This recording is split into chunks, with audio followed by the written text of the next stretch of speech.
But there have been dramatic scenes at the White House today. Donald Trump invited South African President Cyril Ramaphosa to the White House and showed him a video of alleged violence against white South Africans. And this, of course, comes after the United States accepted around 50 white South African refugees. Now, the media is calling this an ambush. We know that Donald Trump is not a standard politician. A lot of people criticise the way he handles diplomacy. But what do you make of what unfolded today?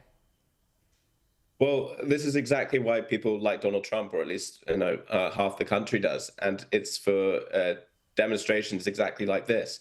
He is going to surprise you in every way, shape, or form, whether you like it or not. And he is the ultimate disruptor. He challenges the status quo, and you know what? He gets leaders thinking. He gets them off their feet, and he surprises them. And this threat to South Africa, he has cut off all supply and all aid to them at the moment. The Cyril Ramaphosa came cap in hand asking for more support, and he was trying to go in this back and forth with some technological support and surveillance and preventing criminality in the country and stuff like that. And Donald Trump likes to have these conversations in front of the camera. It's part of his transparent drive, and I think it's quite refreshing to see politicians behave like that, even if you don't necessarily agree with what he's saying. And that's just a fundamental part of his presidency.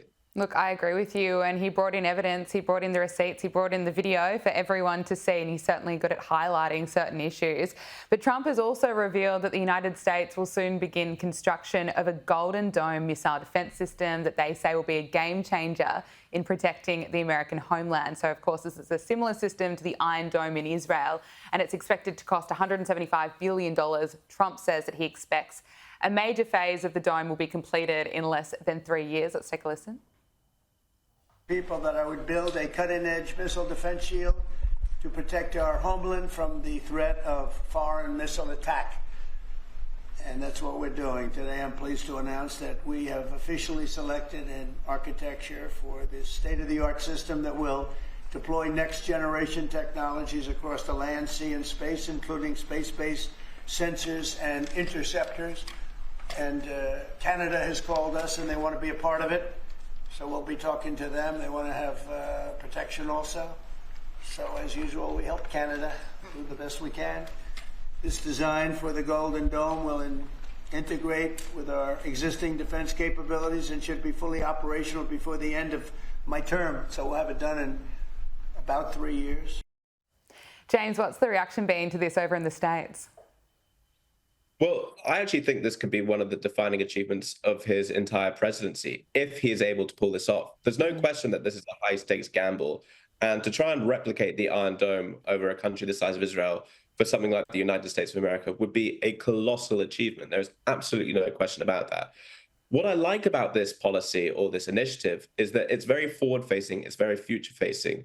The future warfare is not going to be happening on planet Earth. It is going to be happening in space. And we already see that China and Russia are developing these space-based technologies that can then strike America from wherever they are in the world. And I think Donald Trump is doing the exact right thing to find some kind of defensive system that can not only destabilize and push these sort of attacks away, but can respond in kind too. So again, it's part of this mantra: speak softly, carry a big stick. And Donald Trump is very much embodying that. Okay, and the richest person in the world, Elon Musk, has revealed that he's going to be spending a lot less on political campaigns. We know that Elon, he made these comments via a video conference during a Bloomberg forum in Doha. Let's take a listen. I think in terms of political spending, I'm going to do a lot less in the future. And why is that?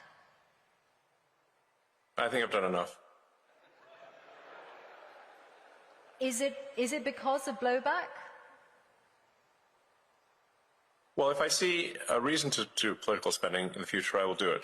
I do not currently see a reason.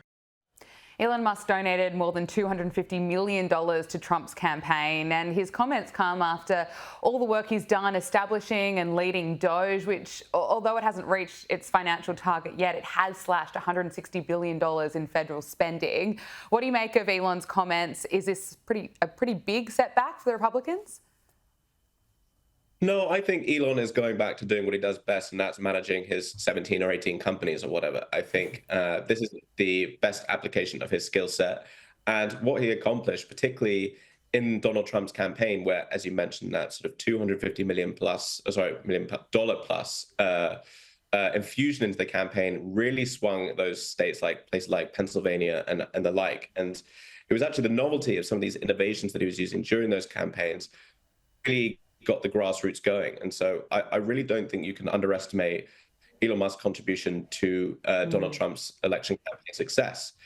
As for Doge, it's not over. It's going to carry on. Musk did say he's going to be there 2 days a week or something like that. But I do think this is a necessary divergence, and it was going to happen eventually. He still has to worry about Tesla, the Boring Company, and all the other ones. So we'll have to see how that all pans.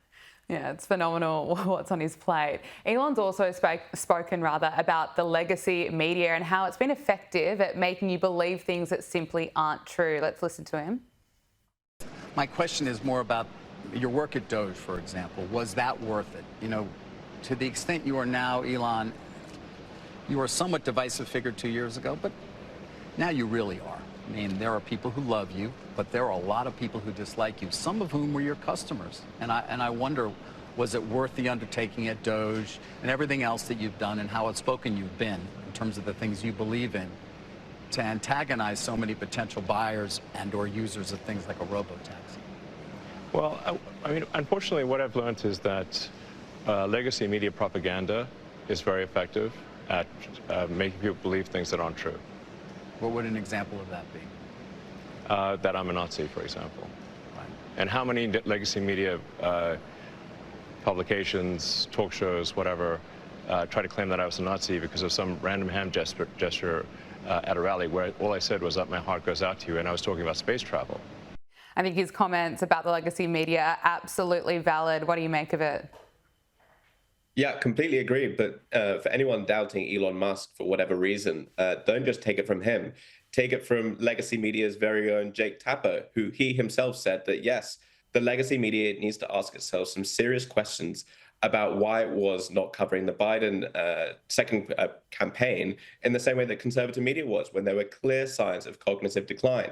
So yes, I think this really, I'm hoping, will be a kind of watershed moment for legacy media, where they do start having these conversations with themselves, particularly when one of its major stars is sticking his head above the parapet to talk about this. And I hope that going forward, although I'm admittedly not particularly optimistic about this, that there will be some changes in how they approach this, and maybe they'll even, dare I say it, hire some conservatives, but that's a long way away. Maybe it's a bit of a pipe dream. One can hope. I really appreciate it. James Billot, Newsroom editor at UnHerd, thanks so much for joining us on Power Hour.